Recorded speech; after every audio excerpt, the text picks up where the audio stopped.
People ask, have you ever gone back to Vietnam? And I tell them every day. Never left Vietnam.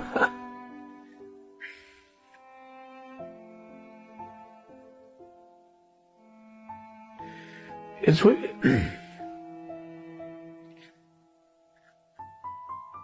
you all the time. Sorry. When you visit the memorial, you will see 58,156 names, most of them men. No man in Vietnam saw combat every day. The women saw it, or the results of it, every day. There are 8 of their names on the wall, 8 who did not come home.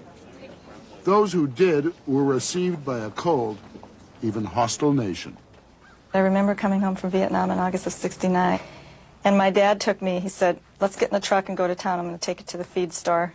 So we went to the feed store, and the lady is adding up, the feed that he's bought. And my dad says to her, who's a lifelong friend, Diane just got home from Vietnam. And she wouldn't look at me. She would not look at me. And she wouldn't say anything.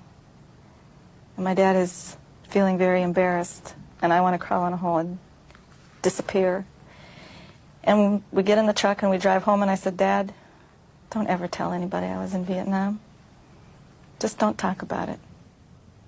Diane Evans was 21 when she was stationed at the 71st Evacuation Hospital at Pleiku.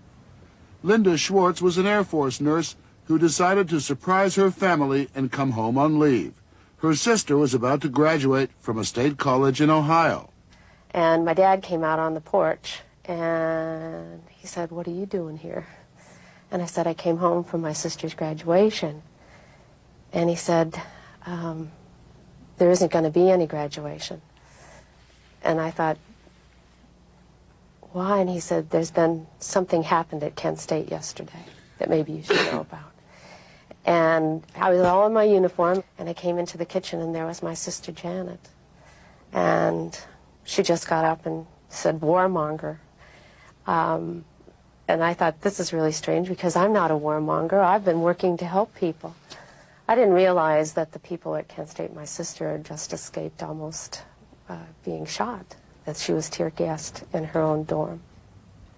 Jackie Rhodes of the 18th Surgical Hospital Quang Tri went from the heat of Vietnam to an ice-cold America. When we landed, we were told, we were given a briefing and told not to go out in our uniforms, not to be seen in the streets. And I remember how confused I was at that time, because I thought, well, God, we've done good. We've saved a lot of lives. I know we've saved a lot of lives.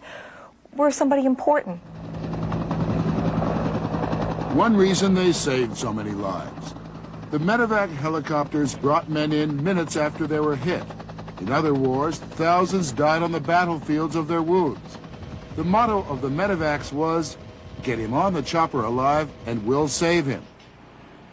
But on days where there were mass casualties, the motto proved untrue.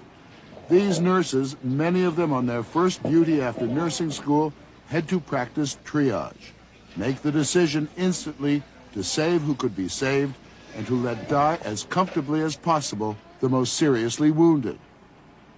We had wall-to-wall bodies. We had bodies. We had to step over bodies and decide whether we were going to work on this guy or whether we were going to leave this guy and try to take care of this guy. And the wounds, we just looked at the wounds to decide who was salvageable. The triage. Yes, yes.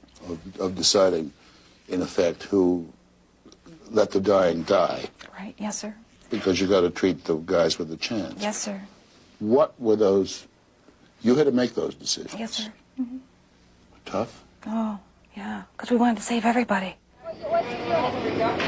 What they saw every day was a harrowing stream of mutilated and dying men. Boys, really, being cared for by young women stuck in the mythology of their profession. Remain above it all, cool, detached, angels of mercy, always giving aid and comfort, never needing it. When I first started seeing things, I reacted, and I was sick, I was ill. I would go back to my hooch and I would cry. After about a month, I think our defenses built up, and if we were going to save lives and if we were going to be any good to ourselves and our patients, we couldn't react emotionally. So we kept our feelings inside. I didn't cry after that.